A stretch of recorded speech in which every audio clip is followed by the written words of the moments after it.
Hello friends, welcome to this channel. And आज के topic में हमारा जो टॉपिक है वो है थर्मोप्लास्टिक एंड थर्मोसेटिंग। सबसे पहले इसका मतलब क्या होता है कि जो थर्मोप्लास्टिक है वो एक रिसाइकलिंग मटेरियल है जहाँ पर उसको बार बार हम यूज़ कर सकते हैं। और ये जो थर्मोसेटिंग प्लास्टिक है उसको एक बार हम हीट करके उसके बाद वो सेट हो जाएगा, तो वो एक सिंगल टाइम उसका यूज होगा। तो हम आज ये दोनों टाइप के जो प्लास्टिक है उसको हम डिटेलिंग में देखेंगे।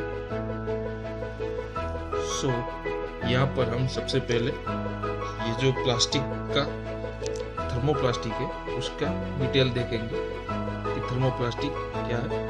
तो सब फर्स्ट पॉइंट है वो है कि ये लीनियर चेन है, मतलब ये ब्रांच पॉलीमर नहीं है, ये लीनियर चेन में उसका स्ट्रक्चर होता है। सेकंड पॉइंट है वो है कि जब हम उसको हीट करते हैं तब वो सॉफ्ट होता है, और उसके बाद में जब उसको कूलिंग किया जाता है तो वो उसका ओरिजिनल शेप में आ जाता है। मतलब जनरली जब हम देखते हैं कि जब हम किसी प्लास्टिक को गर्म करते हैं, जैसे कोई बोतल है, वाटर बोतल है या कोई मटेरियल है जो प्लास्टिक का है, तो उसको गर्म करने के बाद जब ठंडा करते हैं तो वो ओरिजिनल फॉर्म में आ जाता है। तो ये उसी टाइप का प्लास्टिक है। और उसका अनदर एग्जांपल हम पॉलीथीन बैग भी ले सकते हैं। उसके बाद में जो थर्ड पॉइंट है वो है कि जो उसको हम बार बार यूज कर सकते हैं, मतलब कि ये मल्टीपल टाइम उसको यूजेबल है, multi time usable. Then the second one that is कि ये ऑर्गेनिक में सोल्यूबल है, जो ऑर्गेनिक सॉल्यूशन होते हैं उसमें सोल्यूबल हो जाता है। फिफ्थ वन है वो है कि उसका जो स्ट्रक्चर है वो बार बार चेंज हो सकता है, तो वो एक स्ट्रक्चर जो है वो एक्सेसिबल है किसी भी स्ट्रक्चर में। अभी इसके बाद हम इसके कुछ एग्जाम्पल भी देखेंगे, लेकिन उसके पहले हम यहाँ पर जो थर्मोसेटिंग है उसके बारे में कुछ देखें कि ये जो उसका स्ट्रक्चर है वो एक ब्रांच स्ट्रक्चर है, मतलब उसमें कहीं सारी श्रृंखला देखने को मिलेगी। तो यहाँ पर उसका जो स्ट्रक्चर है वो ब्रांच है। सेकंड थिंग है वो है कि वो हीट होने पर सॉफ्ट होगा, लेकिन वो जैसे ही उसको कूल किया जाएगा तो उसका ओरिजिनल शेप नहीं आएगा, लेकिन उसका जो वो उसको हार्ड बोलते हैं कि वो हार्ड शेप में आ जाएगा, जहाँ पर उसका ओरिजिनल शेप नहीं होगा लेकिन वो उसका हार्ड होगा, मतलब कि वो स्टोलन जैसा हो जाए, स्टोन जैसा हो जाएगा।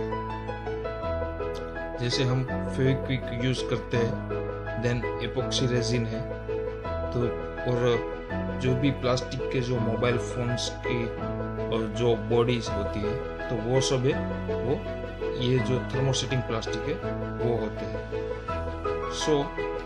इसीलिए जो थर्मोसेटिंग प्लास्टिक है उसको हम बार बार यूज नहीं कर सकते, तो इसके लिए ये सिंगल टाइम यूज है।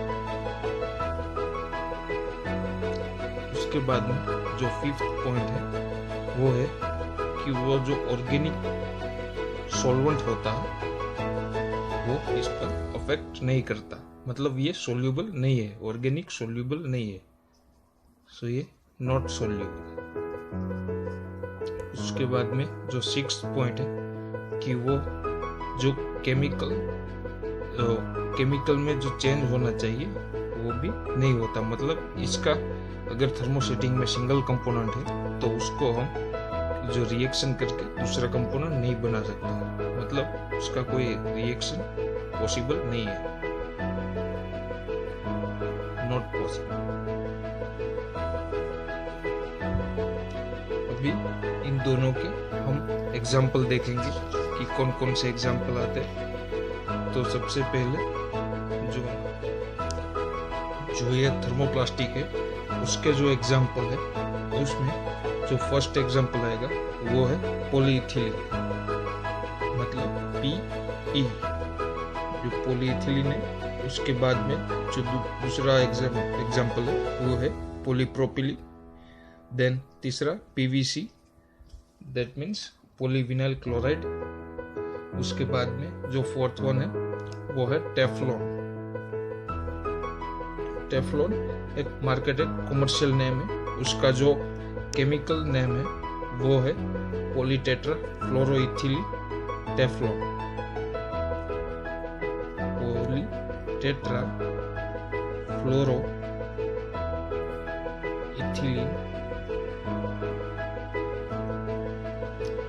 टेफ्लॉन। सो यहाँ पर इसको जो शॉर्ट फॉर्म है उसमें PTFE भी कहा जाता है। अभी इसके बाद में हम जो थर्मोप्लास्टिक है उसका एग्जाम्पल देखेंगे। यहाँ पर थर्मोप्लास्टिक में जो एग्जाम्पल है वो है phenol formaldehyde, that means FF, phenol phenol formaldehyde.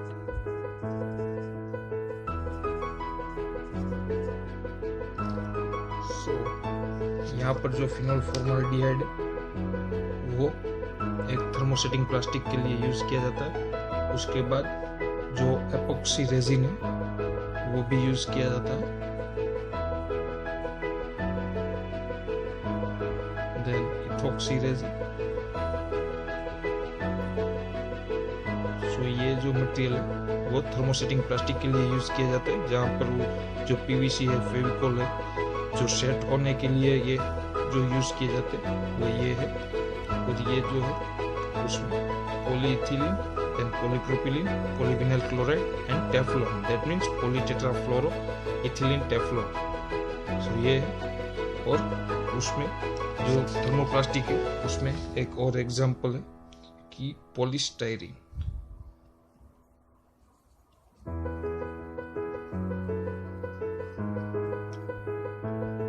ये एग्जाम्पल हुए। यहाँ पर जो ये दोनों मटेरियल है वो एक उसमें जो केमिकल रिएक्शन है वो नहीं होता है। दूसरा जो चीज है वो है कि वो जो वाटर है वाटर रेजिस्टिंग होते हैं। सो इसके लिए इसको ज्यादा जैसे वाटर के लिए जो ट्रांसपोर्टेशन होता है और जो वाटर एक्सचेंज के में जो इंडस्ट्री में यूज किए जाते हैं उसमें भी यूज होते हैं। जहाँ पर ये जो थर्मोसेटिंग है, जो यहाँ पर epoxy resin, ethoxy and phenol formaldehyde, वो जनरली हम कॉमर्शियली जहाँ पर फ्लोरिंग के लिए यूज किए जाते हैं, जहाँ पर फ्लोरिंग में उसको बिछाकर उसमें जो डिजाइनिंग की जाती है उसके लिए ये रेजिन यूज होते हैं। और जनरली जहाँ पर वो फेविकोल है, फेविक्विक है और जो लुब्रिकेशन के लिए बनाए जाते तो वो सब थर्मोसेटिंग होते हैं। और जो जितने भी थर्मोप्लास्टिक गुड्स है, वाटर बॉटल्स है, जहाँ पर कुछ स्टोर करने के लिए बनाए जाते हैं, जहाँ पर जो बैरेट्स है, बास्केट्स है, तो वो सब प्लास्टिक जो होते हैं वो है थर्मोप्लास्टिक होते हैं। सो यहाँ पर जो ये प्लास्टिक मटेरियल है, ये दोनों प्लास्टिक मटेरियल है। तो जहाँ पर जो रबर होता है और प्लास्टिक, ये दोनों की जो प्रॉपर्टीज होती है वो अलग अलग होती है। तो यहाँ पर जो उसका डिफरेंस क्या है, तो रबर और प्लास्टिक ये दोनों में डिफरेंस क्या है, तो ये जो रबर जो दो टाइप्स के होते हैं, जैसे कि सिंथेटिक और नेचुरल रबर, और उसमें जो हमें इलास्टिसिटी और जो टफनेस वो सब जो प्रॉपर्टी चाहिए तो वो भी हम किस तरह से चेंज कर सकते। तो यहाँ पर नेचुरल और जो सिंथेटिक रबर है वो दोनों टाइप्स हम देखेंगे। और यहाँ पर जो ये प्लास्टिक है तो दोनों की जो प्रॉपर्टीज भी अलग है।